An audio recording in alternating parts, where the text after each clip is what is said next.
going on, boys and girls, and welcome to another edition of the American Hotspur Sunday morning Spurs conversation. Of course, we're a day early for the obvious reasons, because our beloved Tottenham Hotspur will host Manchester City tomorrow from N17. And so, because our schedule kind of gets a little busy post-match, we decided to deliver it a day early so we can actually have a fairly good conversation regarding Daniel Levy. And some of the news and comments surrounding that news that he dropped just a few days ago. So we're going to get into that. And of course, joining me every weekend for this conversation is the legendary Dermotron, Tottenham Hotspur Football Club, Tottenham till we die. Dermot, how you doing today, man? Yeah, looking forward to the game tomorrow. Though some of our fan base would like us to lose to stop Arsenal winning. For me, I want us to win. I just want Spurs to win, full stop. I do know what, Steve. I don't care what Arsenal do, in my opinion. They're the furthest thing from my mind. Yeah, North London derby, I want to beat them. Every other week, why would I want to be thinking about Arsenal? Seriously. But yeah, I'm fine. Looking forward to the game tomorrow. Also, just enjoying the weekend. Nice, quiet. We're over the storms now, so the cleanup operation started in Enniscorthy, which is 40 minutes away from me. They were flooded complete. The main street was completely flooded. So, but yeah, apart from that, all good, Stephen. Thanks for having me on again, bud. Absolutely, and I'm kind of with you. I absolutely hate the notion of we're going to drop games just off the off chance that it helps Arsenal not win the Premier League. Me personally, I want as many points as we can absolutely get. Until we know for a fact that we're going to stay above the drop another year. Every single point matters. And for that reason, I want as many points as I can possibly get. Before we get to the chat real quick, just a quick reminder to hit that like and subscribe button, and also hit the notification bell as well too, because we have just rounded 400. And now we're making the push to 5. Because once we get to 5, we can do memberships and all that good stuff, and it also helps. Your boy out too. So show me some love and hit that like and subscribe buttons if you could. Let's go ahead and hit the chat real quick, Derma. We have G Giant 68, who's an absolute savage. Says, "What's up? Big up to both Steve and Derma. It's good to have you, G Giant." Edward Caesar Hans. I actually like that name, Edward Caesar Hans. It just rolls off the tongue. He says it's an important game. 100%. G Giant comes back and says we need wins and points. And our other guy, Benny Guy, says more divided fan base, more dividends, profits for the owners.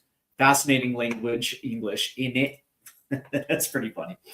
All right, so Dave, just very quickly, am I right that ENIC have never taken any dividends out of the football club? Levy may have paid themselves a bonus, but they're not like the Glazers. They don't pay themselves a dividend. So, I think that has to be put out there. Though ENIC, they need to go, they need to sell. I think also, to be fair to them, they've never taken a dividend from themselves. So I think that balance has to be put right. So. Sure. I know, and it's a very astute point too, because you absolutely brought up the Glazers 100%. It's almost like they absolutely rated the kitty to the point where the equity in Manchester United was at an all-time low, considering that as well too. So that's a very good point. Let's go ahead and quickly, before we move our attention to Daniel Levy, we do have some good transfer news here as we get close to the deadline. AS Monaco, by the way, are in talks and ready to move on Lazio forward Tijani Naslin, which could free up Magnus Akaluche for Tottenham Hotspur. And again, this was the entire sticking point, Dermo. The fact that, Monaco, it's not that they don't want to sell him, it's the fact that they would have to get a replacement. So they're not operating at a net loss when it comes to forwards. And it looks like that Monaco have found their guy. Hopefully that gets done with today. That leaves us a couple days to at least try to negotiate as we get closer to the deadline. And I got to be honest with you, I absolutely love Magnus Akaluche, considering that long-term Thomas Frank looks at him as a left-sided winger. Currently, he plays on the right. We actually have a need on the right as well, too.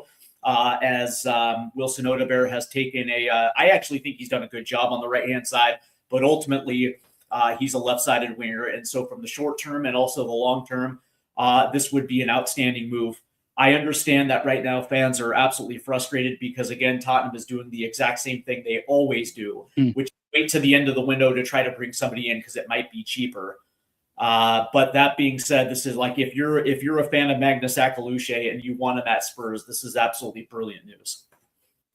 It is, and it's a good buy as well for Spurs if we can get it over the line. I don't know why we leave this everything with just under 72 hours away from close of business, right? It's just beggars belief that we leave everything to the last minute. And I've got this theory, right? They're all sitting there. Paratici doesn't care. He's away in the sec. He's gone to Fiorentina. So is he doing anything? I doubt it. You're leaving it to Johan Lang? Seriously? A man that couldn't organise a piss up in a brothel? He couldn't. He really couldn't. I'm sorry. And then you're leaving it to Vinay. Can't even get the manager choice right. He hasn't even got the guts to sack the manager when half the fan base is saying you're getting sacked in the morning. He's saying, no, guys. No, he's staying. So look, for me, for me, I do come up with them sometimes, Steve. Believe me, I do. It's funny. Not all the time, sometimes. But look, for me, if they're going to get it done now. Get it in the door. Get it done. Pay them what they want. But I've been saying this even before the window. And I understand people wanted to give them chance. I understand people want to give them to next summer. I told them and they laughed at me. Everyone laughed at me. You don't know what you're talking about, Dermotron. You don't know. You're talking nonsense. Give them a chance. They're not the same. They are the same. This is exactly the same window we had last winter and the winter before. And now we're running around like headless chickens with 72 hours to go. Oh, bugger, we might as well buy some players. They've bought Conor Gallagher and they've bought a 19-year-old that's played 26 games. And they've bought an 18-year-old from West Ham. I'm out of my seat, Steve, with excitement. Come on, great window. This is the worst window I've ever seen. And if anyone thinks ENIC has changed, they haven't changed because they don't know what they're doing. Man, I would hate to. I would hate to disagree with you, but unfortunately, I have to agree. One of the biggest problems that I have for the fact is that you hear a guy like Vinny Venkatesham talk about wiping the slate clean, that this is a fresh start, blah, blah, blah, blah, blah. And then you see the actions of what we're seeing. See, one of the things that I was expecting, and maybe this is stupid for me to have expectations, but I actually thought there would be a concrete plan in place for a window where you would have plan A, plan B, plan Z, plan D, whatever the case may be, where you have targets lined up. And of course, not everyone is going to say yes.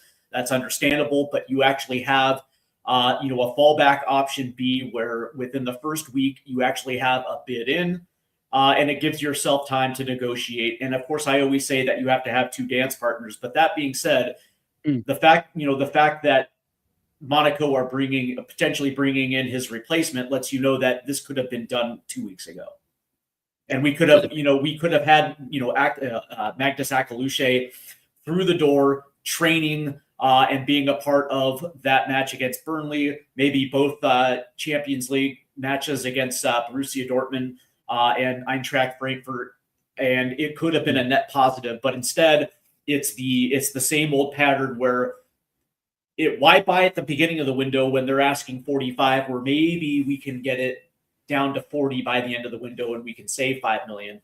And don't get me wrong, it's like if they pay the freight and they give Akaluche his demands for weekly wages, okay, fair enough. But the reality is, it's like we could have used him 3 weeks ago, and the fact that this was the plan. This was the plan, the entire, mostly the entire way, where it's like, in order to get a forward player through, we're purposely going to wait to the last 48 hours to get it done. Yeah. And it's this different day, same song and dance, right? Same soup, just reheated. I agree. it's just the same thing, isn't it, Steve? It's the same story every year. And I can understand you thinking it might have been different this year. I think some of us all did. But you have to look at the summer window. The summer window wasn't great either. I know we bought in Kudos. I know we bought in Xavi. We've got Morani on loan, which I'm hearing. There's rumours going around that Tottenham want to make that a permanent signing, by the way, which is that beggars belief. But we knew when we sold Brennan Johnson at the beginning of January, we would have to replace him, and we didn't. Tottenham, as bad as Thomas Frank's been, as bad as we probably think he won't be here to start next season, Tottenham haven't helped him either. They haven't given him the tools to do the job either. And I just feel this board is just the same excuses. They haven't got a plan, they haven't got the guts, and they haven't got the balls to be a Premier League owners. Well, if that's the case, then please just sell up and go. Give it to somebody that wants to make us a big name. We are a big football club. We've got a massive name. We've got massive potential. But we need owners to match that potential. And that means buying players for the squad that are ready now. I've got no problem buying youngsters and bedding them through. But half your squad's got to be youngsters, but the other half has got to be full of experienced players that can help them youngsters come through. If you don't get that mixture right, you're going to end up what we've got. And we're staring relegation in the face, Steve. I don't care what anyone says. We are in a relegation battle. And with West Ham already winning up against Chelsea already, that leaves them, if they win that, they're 5 points behind us. Yep. And that leaves us. Yeah, you're absolutely right, because it leaves us 5 points off of the top 10. I believe Everton sit 5 points in the 10th spot, 5 points above us. And if we lose tomorrow and West Ham are able to get another 3 points, now we're 5 points off the drop. And Leeds, and I believe Leeds and Nottingham Forest also have, I guess, favorable ties this upcoming weekend as well too. And so it doesn't necessarily look all that great. And I'm 100% with you that even though I'm not the biggest Thomas Frank guy in the world, I just don't like his style of football. One of the things that, because I actually think we have a sample size to say definitively one way or another that it just hasn't worked. Those tactics just do not work with this football club. But I will concede that, one of the things he didn't have was, essentially an out and out left winger to start the season. And because of it, we looked completely one dimensional for at least forever, at least.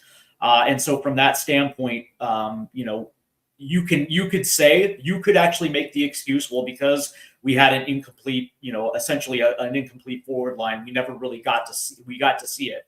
But that being said, we have seen it. And like me personally, I'm not convinced that a new left winger coming in is going to change things. But that's where I stand on that. But what I will say is you're absolutely right. And that is the one thing that I think the Lewis family have in their back pocket. The fact that for 25 years, we've been good enough to stay up. And at some points, we've been good enough to challenge the top four, but not good enough to completely invest to bring us over the top. And because of it, it's a convenient excuse to continue to take flyers on people that are absolute losers. Daniel Levy, was I guess you can say the mouthpiece for the ownership. But let's understand, it's funny because I always go back to this. Fabio Paratici is, essentially being pushed out the door because he's regarded as, the last of Levy business. But that being said, so is Johan Langer. And Johan Lang is, given the responsibility of building this team, knowing for a fact he's a complete loser. He absolutely failed at at Aston Villa. Failed.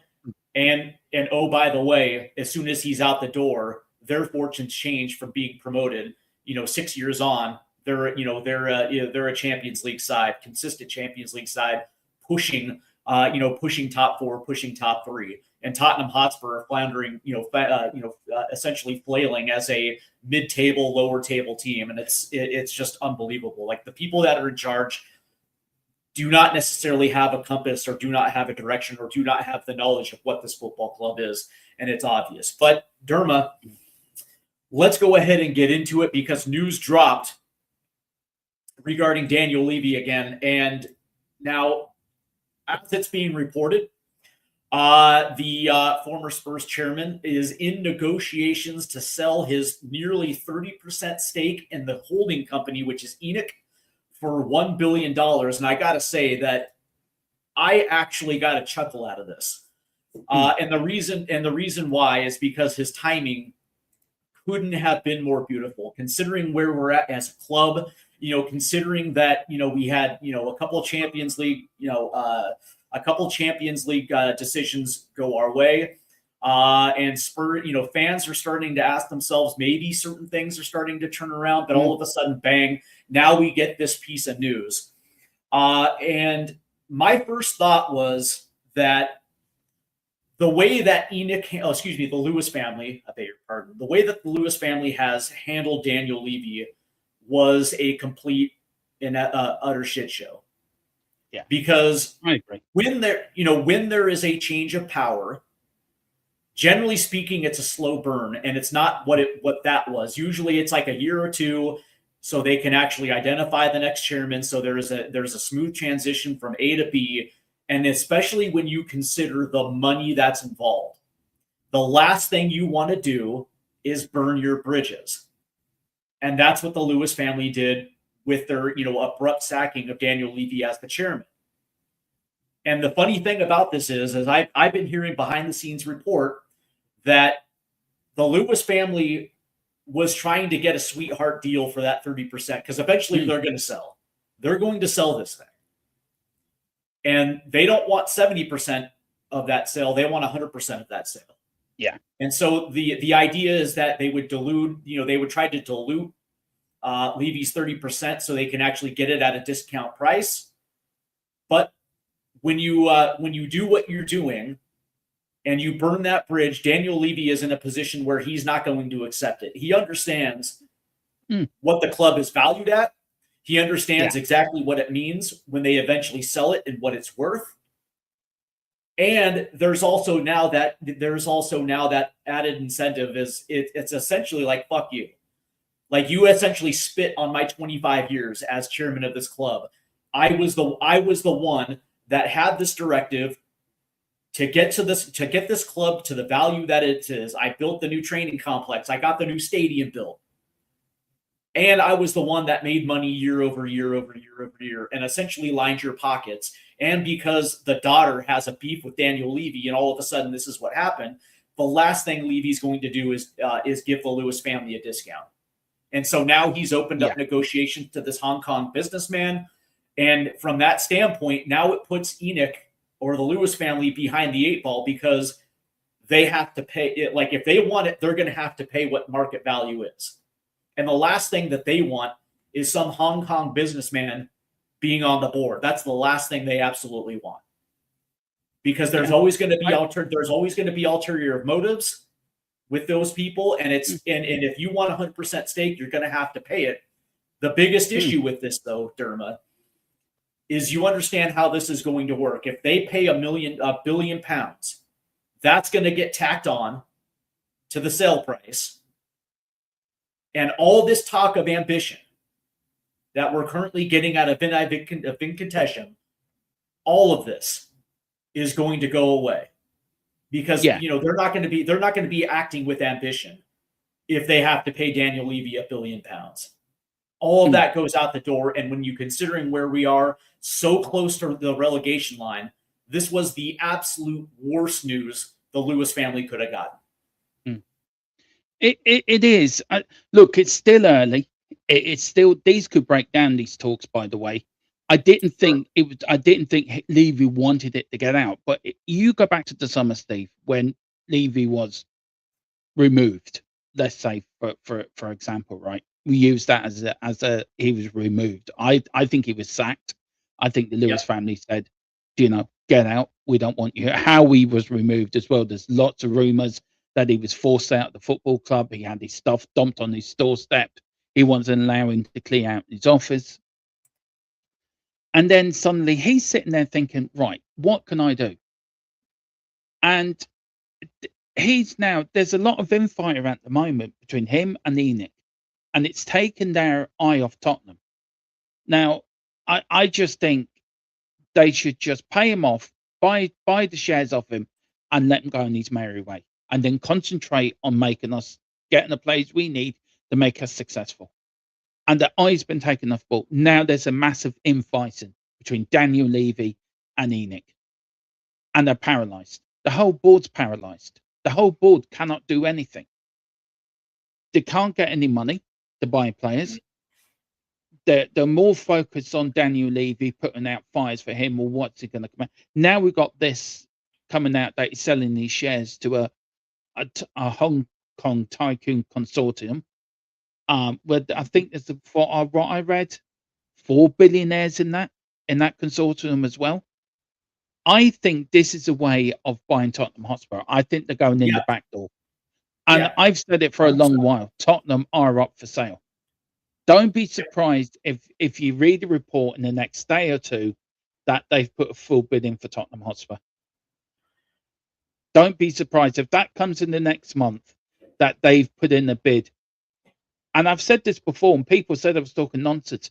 This would be Daniel Levy's way back into the club. Think about it. Potentially, you want to buy a football club. Who's the one man you know that's going to make you plenty of money on the business side of the football club?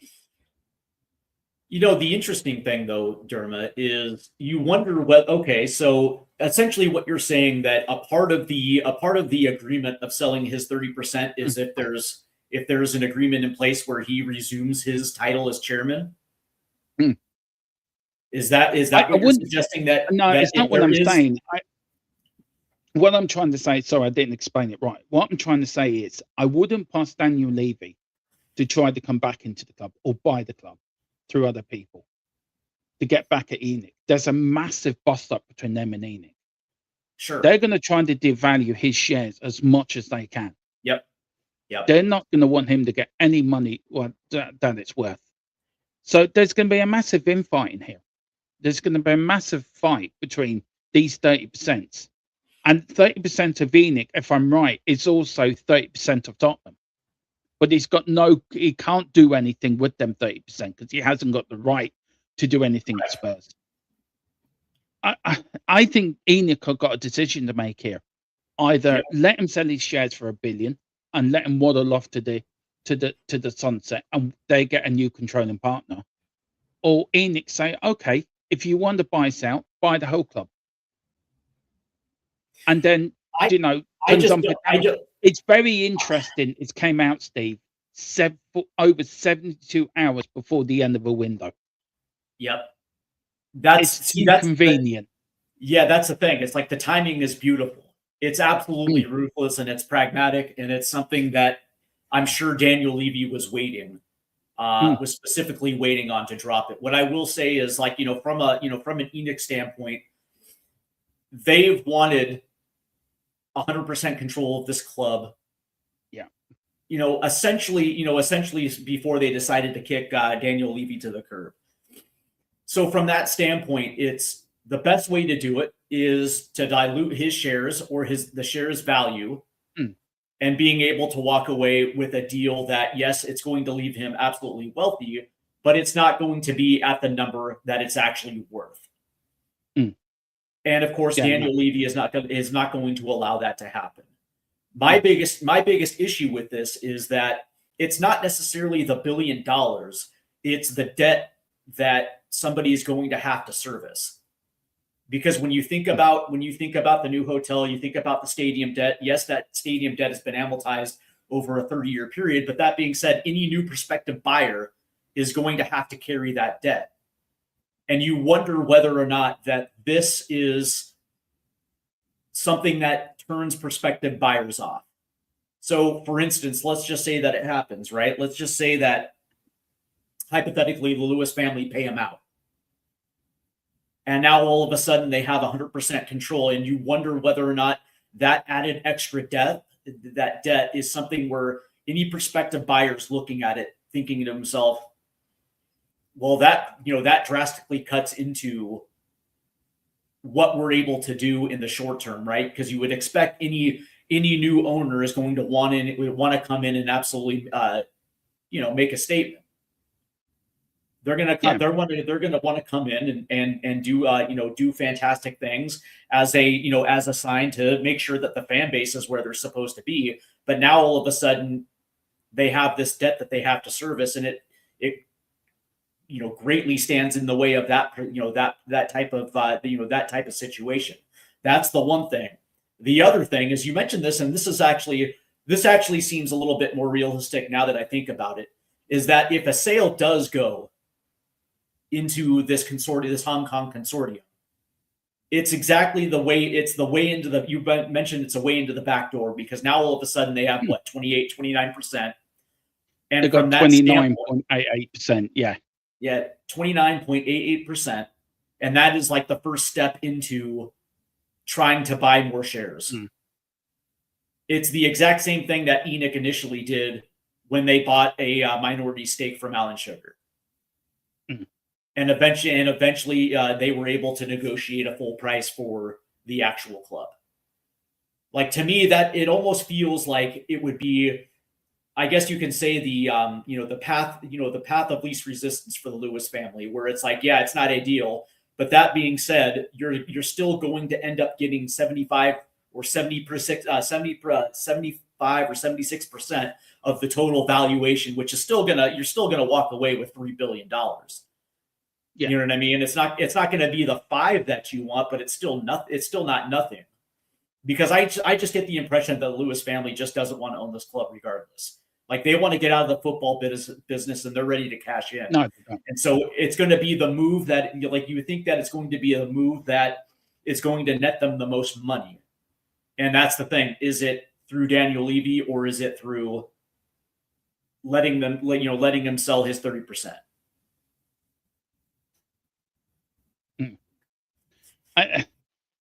I just find this so ironic that they're still fighting over this. I mean, this is really disrupting us as a football club when it comes to windows. It disrupted the summer window, and it's disrupted this window. I mean, ENIC need to go. And everyone, these protests, I'm glad there's a protest tomorrow. I'm not sure. I understand about the 70-minute walkout, but as somebody said to me, people have already paid for their season tickets. People have already paid money. So I get it. But we've got to let them know we're not happy. We have to let them know as a fan base. This is our football club they're playing with. And any other football club, even West Ham, have bought players in this window, tried to get them out of trouble. Other clubs are trying to buy players we need to get out of trouble. What do ENIC do? They're more interested in what Daniel Levy's doing than looking at their product that will get devalued, by the way. That they're not going to get the same price they were asking for in the summer. Because in the summer, we're European champions. We're on a crisper wave. And they probably could have asked for name their price. And somebody would have said, okay, I give you that price. What they're now realizing is the club's devaluing because we're lower in the league. And we're facing relegation. We're in the relegation fight, so nobody's going to buy what ENIC want to sell the football club. So I just feel it's a complete horror show how we are at the moment, Steve, with everything, with Daniel Levy, with ENIC, with the transfer windows, with Thomas Frank. There's no control. Nobody's running the football club. The owners don't have the balls. We're rudderless. Nobody's making decisions. That is the problem. They're all focused on what ENIC focused on, devaluing Daniel Levy shares. Let's put that fire. Carrington and Vinay, what are they doing? Sitting on their hands. Let's back Thomas Frank with Johan Lang. Let's back Thomas Frank. Paratici came out apparently 3 months ago, said he wanted Thomas Frank sacked. Listen to the man. He got so fed up, he's now leaving. Yep. So they have no plan on transfers. They've got no plan on Thomas Frank, and they've got no plan to get us out of the mess we're in at the moment. That is not good ownership. That is bad ownership, and that you don't run a football club like that. Yeah, you know, the road. Yeah, you're absolutely right. The road that they're taking is to stay the course. Is to potentially ignore the warning signs. and continuing to let certain people make these decisions, knowing that we're teetering on the brink of relegation. And oh, by the way, you want to talk about valuation? It exponentially plummets if this team goes down. Exponentially plummets, and then you're going to be in a situation where it doesn't necessarily matter.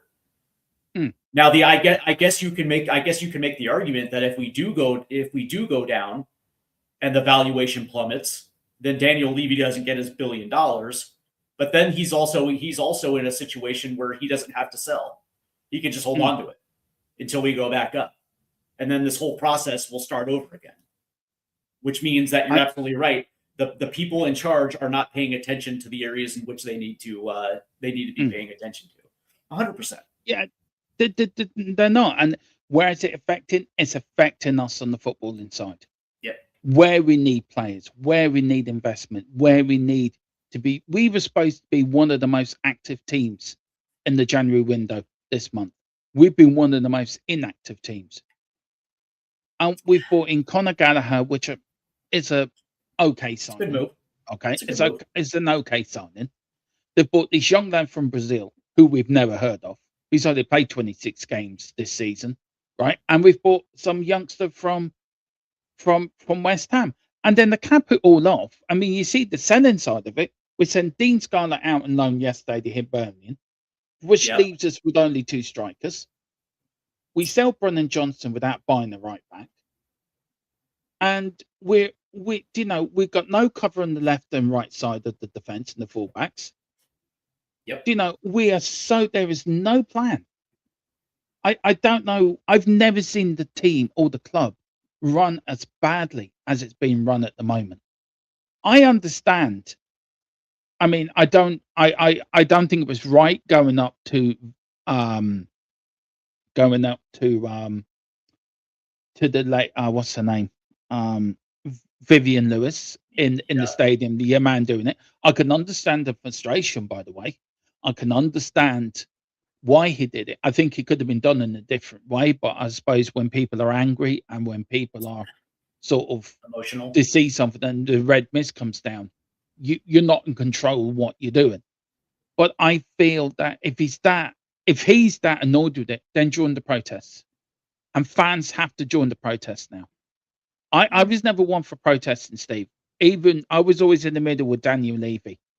He's good. I will praise him when he does good, and I will criticize him when he's done bad. But I am fully behind the protest now, 100%. We do need change at Tottenham, and we need it now because we are sleepwalking into relegation. And I agree with you. It's really angry about it.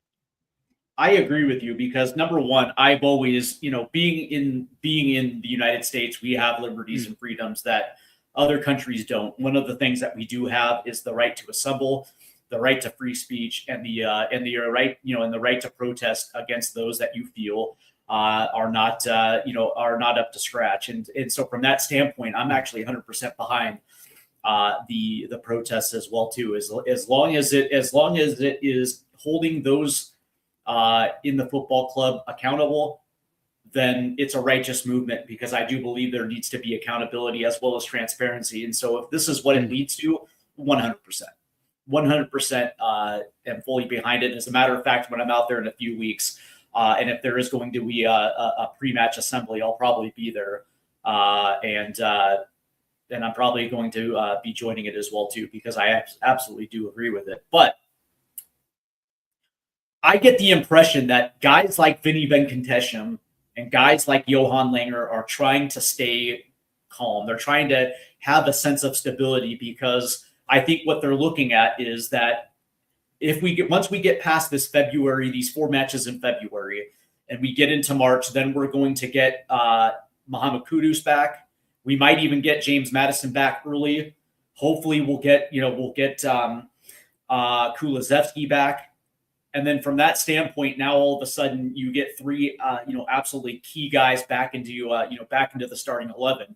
And at that point, then we're not necessarily dealing with this this crisis, and it looks a little bit better. And if they are able to get at least one more piece in the window, they're kind of looking at it like, well, it's like, don't get me wrong, as of right now, it doesn't look good, but in 4 or 5 weeks, all of a sudden, the situation is going to look a lot better. And you're essentially getting 3 new bodies back through the door. And at that point, maybe we can climb our way up the table. And I feel like that is what they're doing. I feel like they're banking on a lot of ifs in a sense of calmness and in a sense of stability. That's my impression. Yeah, look, I think it's great. I've just read the article there today on James Maddison and him hoping he might be back before the end of the season, which for me would be brilliant. Yes, we are missing Kulu. Yes, we're glad to get Solanke back, but I just think there's so many other problems that we're missing at the moment. And has Thomas Frank not had it been fairly sort of bad luck? Yes, he has had bad luck. You lose Maddison in pre-season. You're not able to use Kulu. Kudus gets injured as soon as Johnson goes out the door. So yes, he's had his bit of bad luck. But everyone was blaming Ange last season for the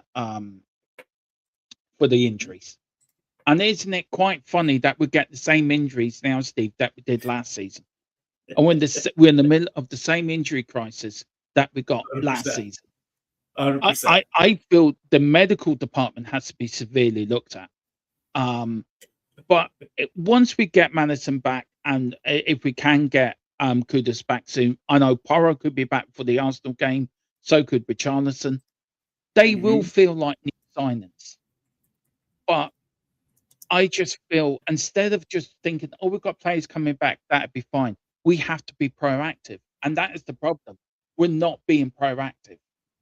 You look at any other team in the Premier League, they're being proactive. And then if you look at the manager point of view, and you look at Manchester United, for example, they sack Cameron, bring in an intern. He does for one game, bring in Carrick, and they get 2 wins out of 2. And possibly get 3 out of 3 when they beat Burnley tomorrow. And then by the time we face them next Saturday at lunchtime, they're going to be bang up form at home at Old Trafford, and we're going to be a team that's struggling. Where Tottenham could have took the ball by the horns, right? The fans are not happy with the manager. Let's make a change. Let's do it now. Let's just cut it. Thank you very much, Thomas, for you tried. It hasn't worked out. We're going to bring in this man, say, for example, I don't know, just bring an interim to the end of the season, and then we'll go and get Pochettino. Yep. Yeah, and this is my fear, that West Ham have momentum now. Yep. Pardon me, we don't. And this is the worrying part of it for me. This is where Tottenham have to look at the situation and look, hang on a minute, we're going to be 5 points between us and West Ham before we kick off tomorrow afternoon. We need to do something. And they're not. They're doing absolutely nothing. This is a team has no plans. They have no idea. They don't know how to run a football club. They're winging it. And we're winging it into a relegation fight. And what happens if we lose Solanke tomorrow to injury, say, for example? Then we're left with one fit striker. And we're running down with 24 hours to go like headless chickens. Or we're going to buy him. Or we'll get him in on loan. Where's the 150 million that was supposed to be there to buy players? Yeah. It's not there. All words, no actions. You know, I don't know how much more of this the fans have to see how bad this board is and the owners. I agree with you. I thought what Manchester United did was absolutely shrewd. And now some will point out to it and will say that, you know, their board wasn't going to back Ruben Amorim with any more money. And so from that standpoint, they weren't going to be active in the window anyway. So it made sense to cut ties with them. I think Spurs were looking at it like, we don't want to, we want to show stability in our manager, because it may be the difference between somebody coming in and somebody absolutely not coming in. But I think you mentioned something earlier, and it's 100% correct, right? It's the fact that a guy like Vinny Venkateshan was scared to do it because of the money that's attached to Thomas Frank. If they if they cut him loose, they have to pay up to 20 million pounds as compensation, and they're looking at it like, we don't want to do that. But that Or we being said, don't have that's the money. well. But again, we had 150 million, a pound war chest, where it's like even if you have to pay 20 out of it, so be it. But the crazy thing is like that is the difference between big clubs and those that are pretending to be, where if it's not working out, and by the way, they gave Amarim a huge sample size to get it right.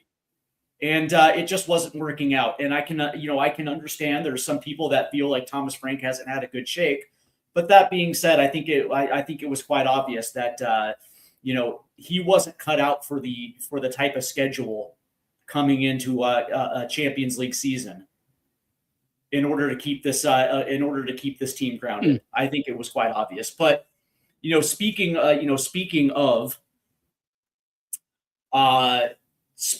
of West Ham, they're currently up 2-0 on Chelsea, and it looks like they've kind of hit a nice little purple patch here. And if they're able to hold this one, I think that makes 3-3, 3 out of the last 3. And so, of course, now that it looks like they're starting to kick up the table. As far as Spurs are concerned, tomorrow they meet up with Manchester City. And now I will say that over the last couple of years, we have been a little bit of a bogey team for a team like Manchester City, regardless of if it's at the stadium or if it's up north at the Etihad. We seem to have the password to figure out how to unlock those results. But on the one hand, I'm curious to know how you feel about tomorrow's game, because we have seen this over the last year and a half, where it comes to form in European play has absolutely no correlation when it comes to the Premier League form.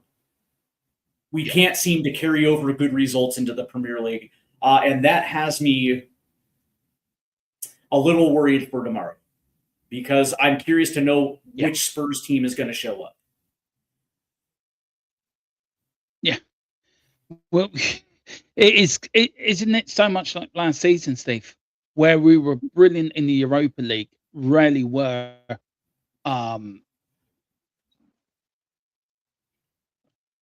Can you hear me? I can. Yeah. Oh, okay. Yeah. Sorry. We were brilliant in the Europa League, but crap in the league. And then, isn't it funny? We're doing the same this season as we did last season. Brilliant in the Champions League, top 4. I am going to do a pre-record on my thoughts on the Champions League to qualify for it, because I do think it's an achievement. We've qualified with conceding the less goals than anybody in the Champions League. Only lost one game. We ended up with, I think, getting after Wednesday night's game of our 3rd game in a row with a clean sheet. First time since 2019. And then you look at the league, they can't play. It looks like they're not bothered. It looks like the players think they're doing what they did last year. We're going to concentrate on the Champions League. That's where our trophy. We ain't going to win the Champions League. Let's concentrate on Premier League survival first here. Let's get the points that we know we're not going to go down. It's the same as last season, and it's just the same old, isn't it? I've got no faith this team's going to turn up tomorrow. Now, saying that, I want us to win. Of course I want us to win. I want us to go out there and batter them. I want us to batter every team. But there's something about Tottenham, Premier League, at home. 3 wins there all season. And do you know what makes me laugh is there's 2 stats here, Steve, right?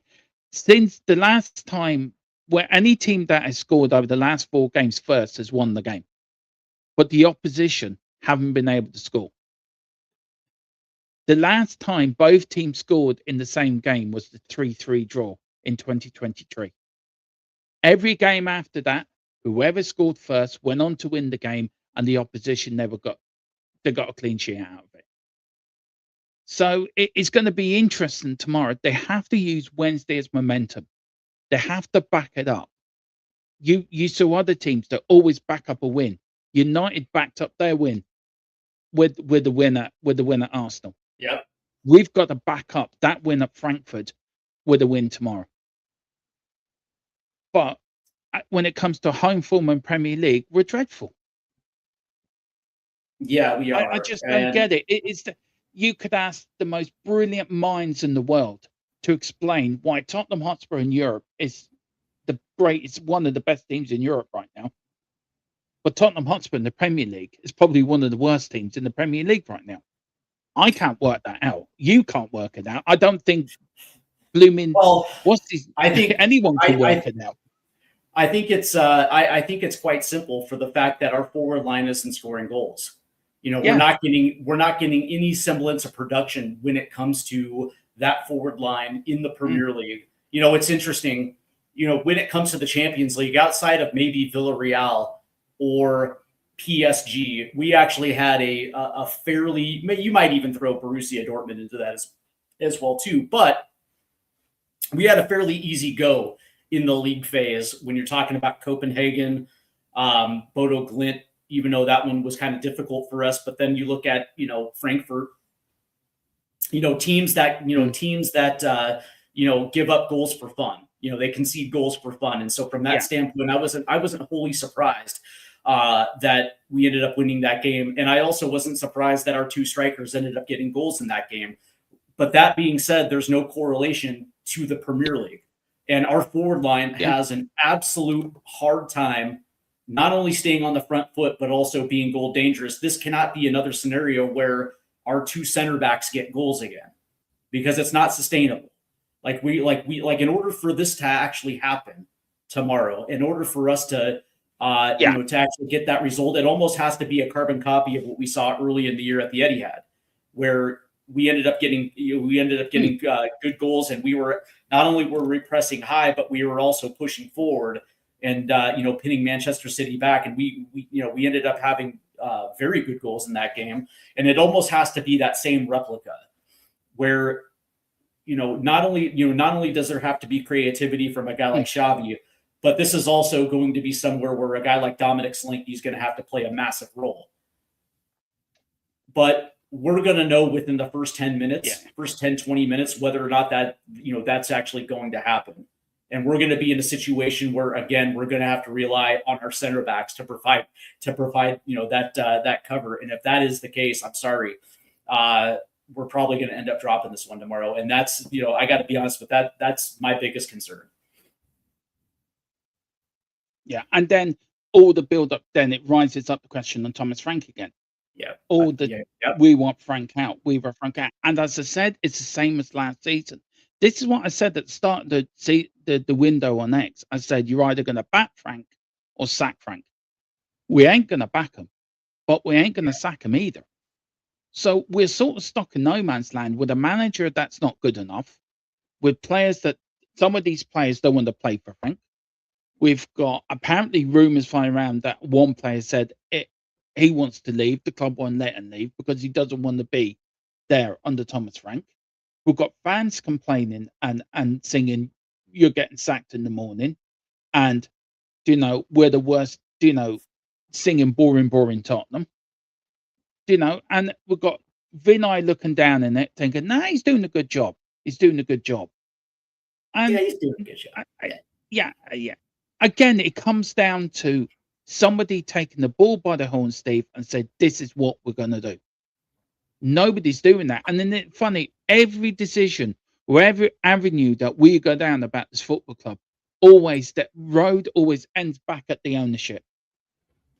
And how they are not taking the decisions to make our club better. Either they're too scared to, either they haven't got they're incompetent, or they just can't be bothered. I think they're too scared to. I think they're scared to make a decision to make the situation worse, and they don't know how. They don't know how to get out of the hole they're in at the moment, and they've backed their way into a corner, Steve, to the point where I don't think we can sack Thomas Frank now. It doesn't matter how bad it's going to get. Tottenham have backed themselves into a corner where sacking them now is probably will make things worse rather than the better, if you know what I mean. No, exactly. I think you hit it right on the money, because they're looking at the table and they're seeing West Ham pushing up the table and they are seeing us not progress, and we're kind of stuck in that 14, 15 position, understanding that it can break both ways. And if they make that decision, they are scared that it's going to break in the wrong direction. And if it breaks, then all of a sudden now we're going to be in a relegation scrap. And it's even puts more pressure on their backs because of everything we've talked about, because they're not being assertive in the transfer window. They're not, they're waiting for certain guys to come back, and they feel like if we can just tread water, we're going to be okay. And if we decide to cut ship on a guy like Thomas Frank, then all of a sudden it's going to bring relegation in. And if that happens, we're going to get absolutely murdered by our fan base. It's a bad mentality to have. It is a bad mentality, but by doing nothing, you're making it 20 times worse. You are making it worse because you're not dealing with the situation you have to deal with. And for them to say, you make a very good point that they're treading water. Oh, we've got these players coming back. Do we have to spend? Do you know, you do have to spend. You always have to improve your squad. Yep. Robinson from Liverpool, I would have been pleased with that transfer because I think he would have solved the left-sided backup problem. Yeah. He's a leader. For me, I know this is going to sound ridiculous. I would go and bring back Højbjerg, another player that's experienced in that midfield. Him and Palunia together, I think, is an improvement than Bentancur and Palunia, in my opinion. You go and buy a striker. Well, go and get Vatovic. 6 months left in his contract, 20 million. We'll say to Juventus, right? Do you want Mirani back? Fine, you can have him back, and we'll take Vatovic in the opposite direction, and we'll work out a deal in the summer. We'll get him on a free. I know Juventus is going to want money for him, but there's a deal. Sure. But where's the plan? And there is no plan. And it keeps coming back to that, doesn't it, Steve? Keeps coming back. What were they talking about before the January window? What was their discussions before that? What's the discussions now for the summer window? Was it always be, well, we'll get through January as best as we can, but summer we're really going to show them what we're about in the summer. And then we get to the summer, and then it's another, well, we'll model through the summer, but don't worry, guys, see what we like in January. And it's always the same crap, isn't it? January is very hard to buy in. Yeah, and they'll use the same excuse this summer as well too, because the World Cup is in June, right? So they're going to wait until after the World Cup to get their to get the ball rolling when it comes to improvements, and they'll use that as a convenience excuse. By the way, so Benny Guy here says, Steve, am I crazy by saying this? Son is still a way better finisher than all of our attackers combined. And the funny thing about this is the reason why this is so poignant, Dermot, because you just said it. Where was the plan? It's the same team that waited a year and a half to replace Harry Kane with Dominic Solanke. Yeah, I haven't replaced him. They let Sonny go without actually getting another left-sided winger through the door the entire summer. And I would probably assume that Sonny let the club know that he was going to be done after the Europa League. I'm sure he let them know that was pretty much it, and I'm going to move on. And then they of course they waited. So they kept him until the end of the Asian tour to let him go, and then didn't replace him. There was no plan in place to make sure that we had somebody in place to step in on that left side. It's just so crazy. Dermo, we have 5 to 10 minutes left, so let's talk about the game tomorrow.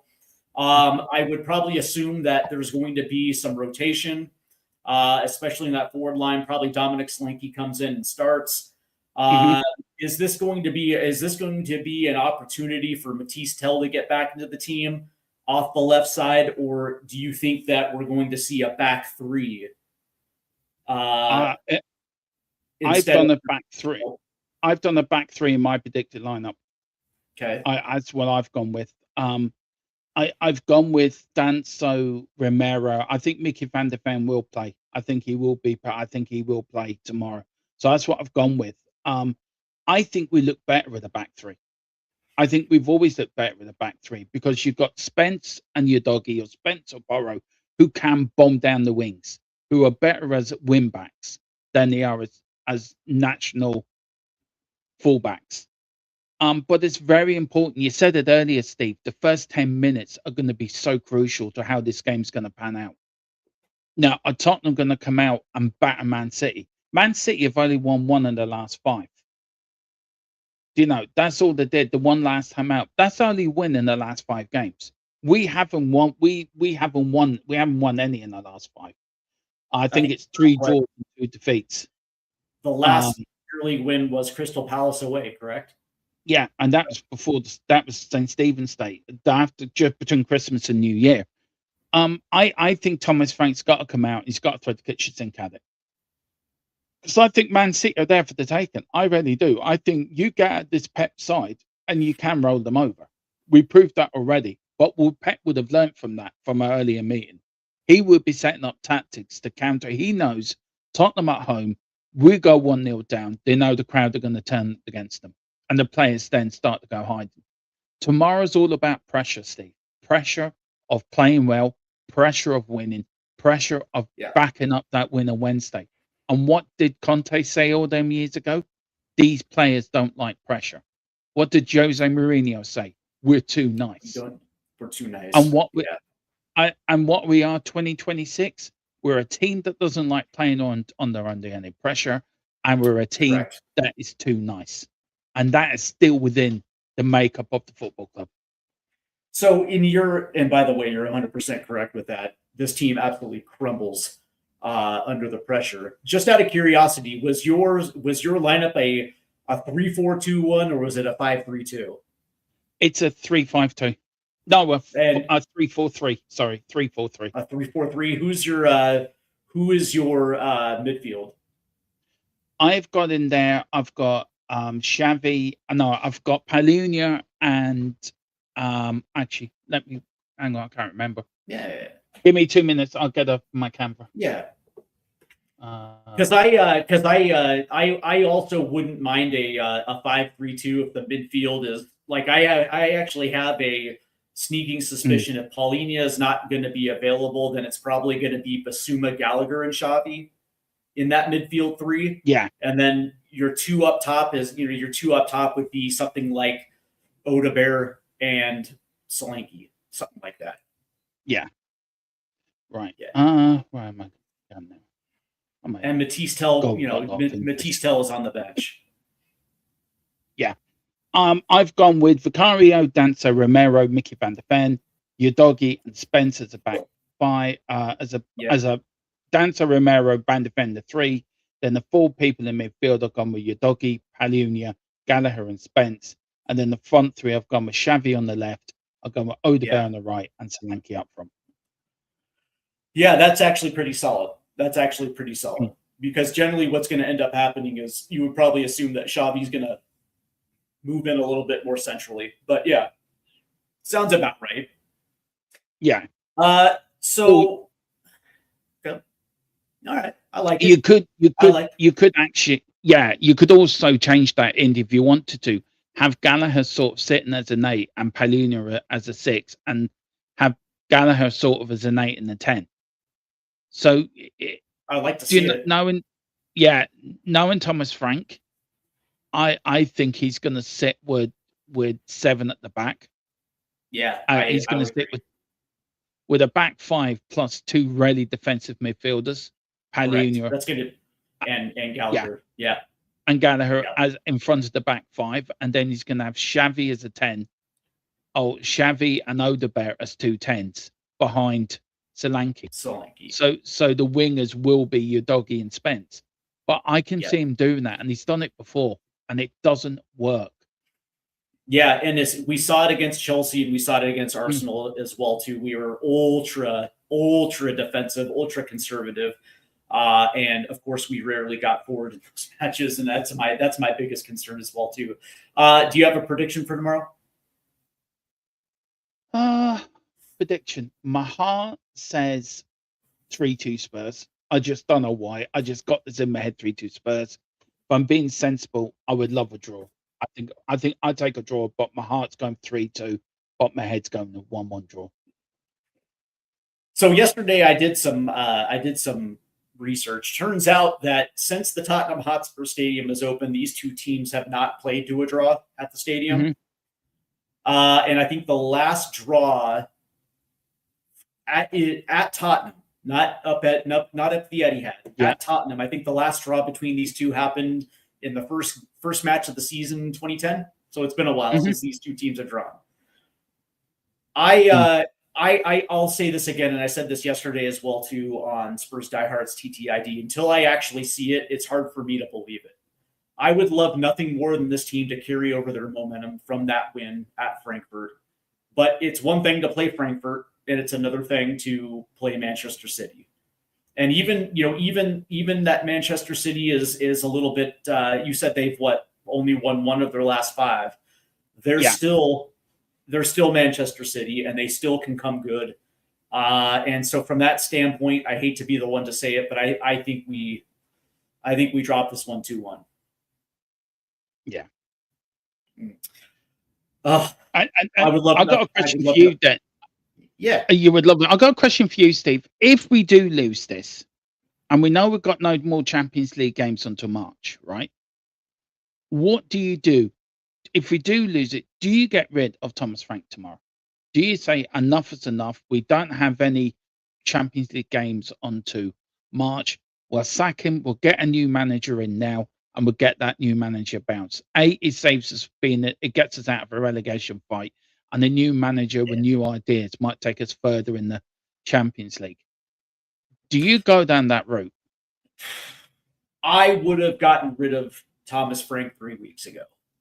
Yeah, and I would have told prospective players coming in that our plan is to hire Pochettino in the summer, and so we're running with Harry Redknapp for the rest of the season, and it's not ideal. But that being said, look at our roster as is, and look where you fit in, and we'll meet your wages. And you're going to be a part of our Champions League squad, and so nothing changes from that standpoint. We just decided that this was going to be best for our club moving forward. I would have done that 3 weeks ago, but understanding how this club works, I think they're going to, and especially now that we've advanced to the round of 16, I think that Thomas Frank will be, win, lose, or draw, he's going to be here at least through February. Yeah, I think so. And even if we lose all 4 of these, the fact that he's in the round of 16 probably means he's going to be around for that as well too. One way or another. I think when they make the decision to get rid of Thomas Frank will be after, if we advance in the Champions League. Yeah. Then he'll be here until we go out. And if we go out in the round of 16 out after that, with no other competition in which to win, I think at that point it makes a little bit more sense to bring in an interim at that point. But I can't see them making it. I can't see them making a change, not with us advancing in the round of 16. Yeah, I mean, look, I was thinking about it just now. Do you know what? With all the injury crisis we've had, right, and everything we went through last season, winning the Europa League was a hell of an accomplishment by Ange Postecoglou. Okay, and I think that should be. I think people should look at that and recognise that. I think this season as well, doing as well as we have done in the Champions League, I think is an accomplishment that we've qualified into the round of 16 inside the top 8. But he just cannot get it right in the Premier League. What is it with Tottenham in the Premier League over the last 2 seasons, the last 3 seasons? First 10 games under Ange was fantastic. Chelsea, the wheels come off. And you think the rest of that season wasn't great, Steve? It wasn't great. Yes, we got 5th, but it wasn't brilliant football. Yeah, we didn't. We didn't finish that season strong at all. I think the only win was Sheffield United. I think in the last 8, I think we only had one win. I think that was it, Sheffield. And then you had what we had last season where we finished 17th. And you look at Manchester United. I always use this as a point I'm trying to make in this.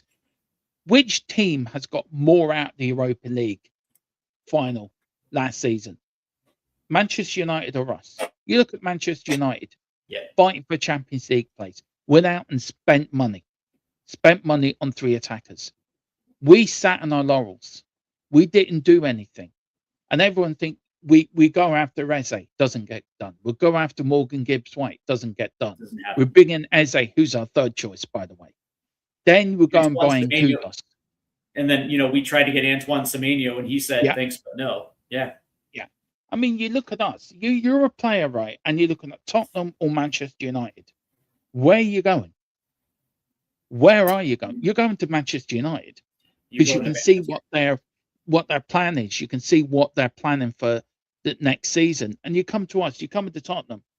Yeah, Tottenham, great stadium, great training facilities. Doesn't matter if you don't win. It's okay. You still get paid every month. Don't worry about it if you don't win. At Manchester United, if you don't win, you sort of take around the back and you get to meet Roy Keane for a private conversation.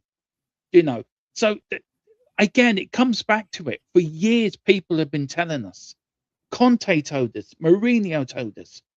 Bloody Pochettino told us way back when he left before the Champions League final. We have a beautiful house, no furniture. How much more evidence do people need to realize that the owners are the problem? And you look at Manchester United, Steve, and their protests against the Glazers. You have to tip your hat off to them. Yeah. Thousands turn up week in, week out. And that's why I thought the appointment of Thomas Frank was the absolute worst appointment. It's either you stick with Ange, because, by the way, Ange kind of earned it. Say what you will. In his first season, he gets 5th in Europe after us not being in Europe. Did the season end well? No. Okay, fine. Last season, it was an absolute bollocks, but it ended in a trophy. And you sack off the guy that got us our first trophy since 2008, our first European trophy since 84. And the right move was, if you wanted stability, the right move is to bring him back. That's the right move.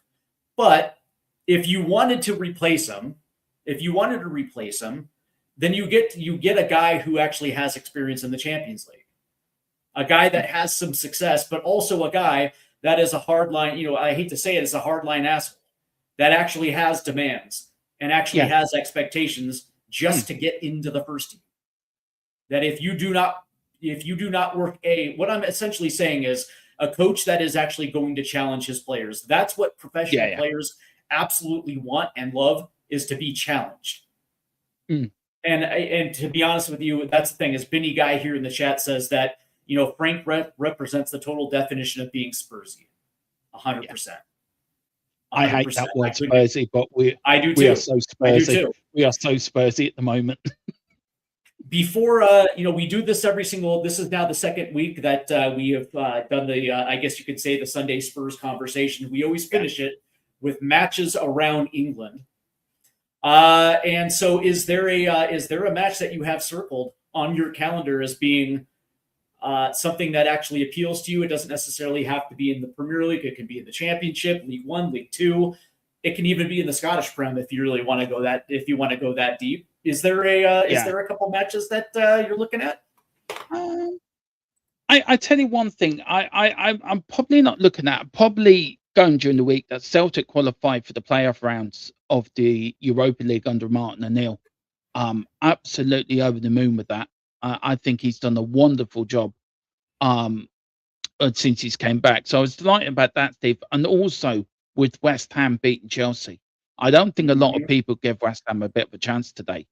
But if you go through the games tomorrow, I think there is one game tomorrow I'm really going to keep an eye on, and I'm looking forward to it. I'm just waiting for it to come up. Where is it now? Come up. It is actually Liverpool versus Newcastle tonight. That is going to be a cracker. That will be a cracker tonight. I'm looking forward to that. And then tomorrow, of course, Man United, Fulham, of course, us. Then on Monday, it's going to be another cracker. Sunderland versus Burnley on the 2nd of February. So, a few games this weekend I'm looking forward to seeing. What about you, Steve? Where's your attention going on the games coming up this weekend? Well, today Bournemouth actually beat Wolves 2-0, and so from that standpoint, they added 3 more points to their tally, and I think they're 2 places ahead of us in the table. Yeah. And now that West Ham is now in the second half, leading 2-0. That is actually, that's actually going to be a huge result for them. But tomorrow at 9 a.m., Crystal Palace versus Nottingham Forest is, specifically when it comes to Spurs' situation. If we happen to drop this one and we stay at 28 points, Crystal Palace wins. They move up to 38, so they leapfrog us. Or if Forest win, they draw even. And then all of a sudden, West Ham if they pick up points, and they're at 26. So then they move, they move to a tie at the drop. So there's a lot of moving parts here, and so for me, that one, Crystal Palace versus Forest, is going to be massive. You're absolutely right about Liverpool and Newcastle. That's going to be interesting. And considering that Newcastle, before we play them, they play Brentford 3 days before they come to Tottenham Hotspur. So it's going to be interesting to see how that one works out. In the Championship, 2 things. Number one, QPR ends up beating Coventry 2-1, and Coventry all of a sudden has lost 3 out of their last 5. And now all of a sudden they're even on points with Middlesbrough. And by the way, Middlesbrough has won 5 in a row. And, they just, now they're even on points at the top. But again, today, Wrexham wins again, moving to 47 points. And now they're 3 points off of 5th. And that would put them 8 points down of the automatic qualifiers for the Premier League. And if Coventry continues to continues down this path, and all of a sudden Wrexham kind of continues to to kind of keep this hot form, then all of a sudden now we're it's not just playoffs for Wrexham, it could be an automatic promotion, which would be unbelievable. It will be such a fairy tale, wouldn't it, for Wrexham to get up? It really would. Can you imagine? And they deserve it as well, Steve. They're playing good football at the moment, Wrexham, I have to say. I'm a bit shocked over Coventry. That they've really come off a cliff. Yeah, they have. Without reason. They were in firm control of the Championship for most of this first half. And the interesting thing was Borough was right there, though. You know what I mean? I don't think Borough has ever been more than 5 points away from the top. And so they were putting pace. And now all of a sudden, Coventry is just, to drop to QPR of all teams. That was a shocker. That was a shocker watching that this morning. Lastly, Derma, all of a sudden in the Scottish Premier League, Celtic is at 45 points, 6 points clear of Hearts, who sits at the top. Rangers are 2 points above Celtic at 47. And then also right there in 4th is Motherwell at 43. And now all of a sudden the Scottish Prem is looking kind of interesting at the top. It is. It is looking. And Martin O'Neill came in. His one objective was to win us the league. And that is the main objective. And he's coming in and he's doing it. We're playing good football. Look, I would have loved Hearts to win it. Even as a Celtic fan, I would have loved Hearts to win it. Just to break the monopoly of the old firm winning it every year in, year out. It's been the 80s since Aberdeen last won the league that non-team bar the tour firm has won it. Look, it's a long way to go yet. The season ain't finished yet, and I'm sure there's going to be more slip-ups. I think there's another old Celtic Rangers game coming up as well. So I think this could go to the last day of the season or the second last weekend of the season to decide the Scottish Championship. Look, of course I want Celtic to win, but as a neutral, if I was a neutral, I would want Hearts to win just to shake it up a little bit. Sure. just to make it a little bit more interesting. I think that would be good for the Scottish League as well, by the way. I would agree with that as well, too. But I will say that if Celtic are able to pull it off, that'll be one of the more incredible seasons in recent history, just considering the turmoil that Celtic have been in this year. They essentially have been through 2 coaches this season. And they have to bring in Martin O'Neill to steady the ship just to climb the table. And if they're able to pull it off, man, hats off to Celtic. But I'm firmly in your camp.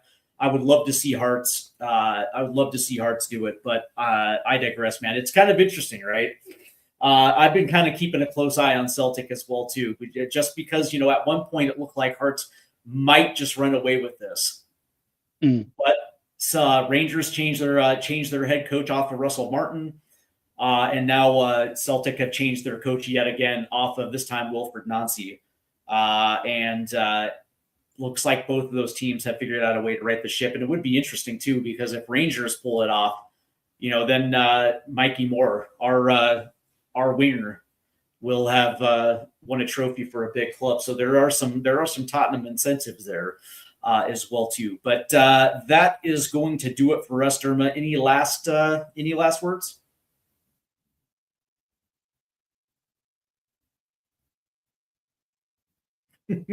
No, not really. Just thanks for having me on again, Steve. And we will be back on all the time next Sunday, because Spurs will be playing on the Saturday lunchtime. So we will have plenty to talk about. But thank you very much for having me on again, Steve. And I'm enjoying doing these. These are good fun at the moment. They really are good fun to do. Thank you very much. It looks like Vuskovic has scored for Hamburg. Apparently, what? 2-2 versus Bayern. That's a pretty good result for Hamburg. I will say that one of the things that Thomas Frank can do for everyone is keep, whether it's keeping the same tactics, whatever the case may be, just do your best to play a complete game of football against City. You know what I mean? It's no more of this Dr. Jekyll, Mr. Hyde, no more of this, taking your foot off the gas at halftime because you're trying to nurse a 1-goal lead. Just for the first time, take the handbrake off against a team like City, where we should be able to get a result. Whatever you got to do, carry the momentum over from Frankfurt. Do something that we haven't seen yet this season, and at least give Tottenham Hotspur fans something to actually think differently about. And then all of a sudden, maybe we're not going to have these conversations about Thomas Frank anymore. And maybe we actually do have definitive proof that things are turning in a different direction when it comes to the Premier League. But that being said, if we get more of the same tomorrow, then as far as I'm concerned, man, everything that Thomas Frank gets after that, then it's fair game as far as I'm concerned. It just is what it is, man. And I hate to be the one to say it, man. I'm just so tired. I'm so tired of the negativity surrounding this club. And one of the things I would just love is to see this team go on a purple patch where they go winless in 8.